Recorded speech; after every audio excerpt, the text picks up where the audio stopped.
His fight has given us the opportunity we were denied when his brothers John and Robert were taken from us. The blessing of time to say thank you and goodbye. Don't you find it remarkable that one of the most partisan, liberal men in the last century serving in the Senate had so many of his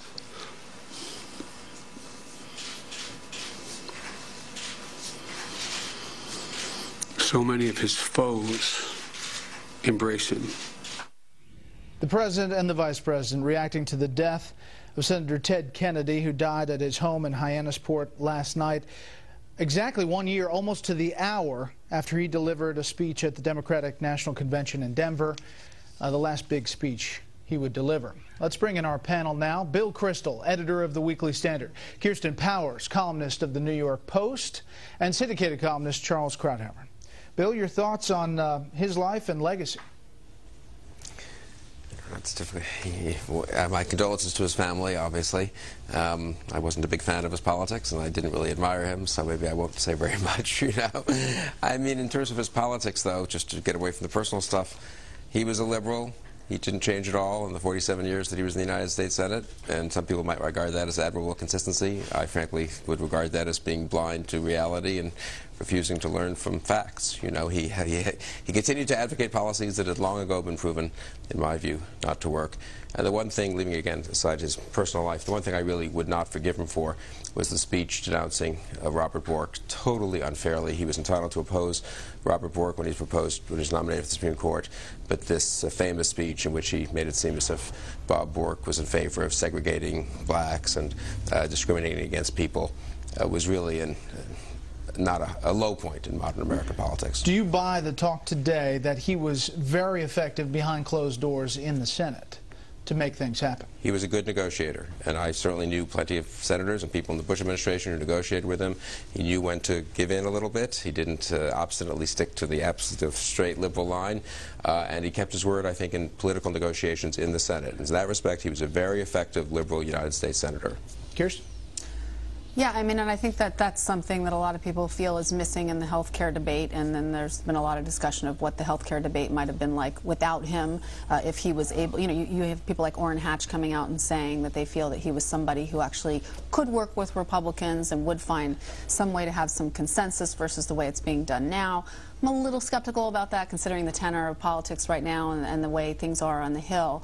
You know, in terms of, you know, his legacy and who he is, I have a slightly different take, of course, than Bill. You know, as a Democrat going up in this country, the Kennedys were always really represented this sort of royalty of the Democrats, this, you know, very, well, I mean, he was more liberal, I guess, than his brothers, but people who were very privileged but still felt an obligation to give back to the country. They obviously loved this country very much, whether you agree with their politics or not. And I think that, you know, being an unabashed liberal in the way that he was, and being a really vocal person who could talk about things like health care as a human right, was something that I think is going to be missing with him gone. You mentioned health care. Here's just a snippet from that speech at the Democratic National Convention.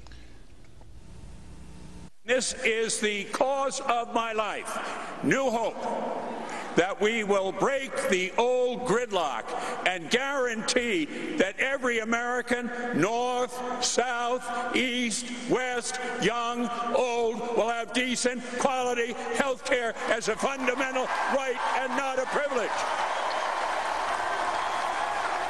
Charles, he used that line in many, many speeches throughout his career. What about his role in the health care debate and what Democrats should or could do in his passing? Well, I suspect they'll name the bill after him as a way to gather sentimental support. I'm not sure it'll have much of an effect. But in looking at him and his legacy, I would take the middle road, the high road, between Kirsten and Bill. Look, this was the most important senator since Lyndon Johnson, and I would say the most important senator in American history who never became majority leader.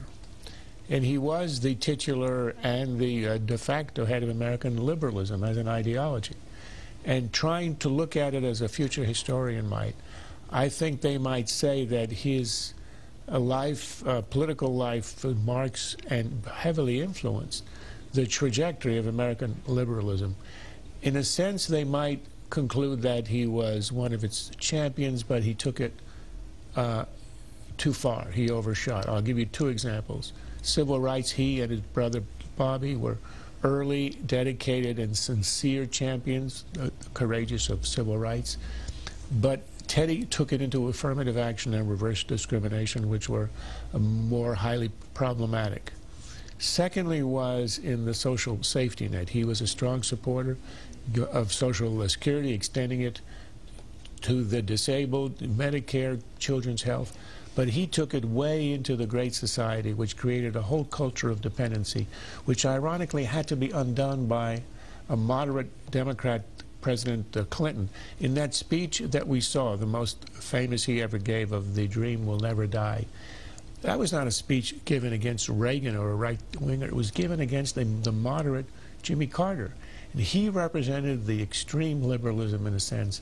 And in a sense, that's why the Democrats were denied the White House for almost all of the last 50 years, with the exception of Clinton and Carter, the likes of whom Kennedy opposed.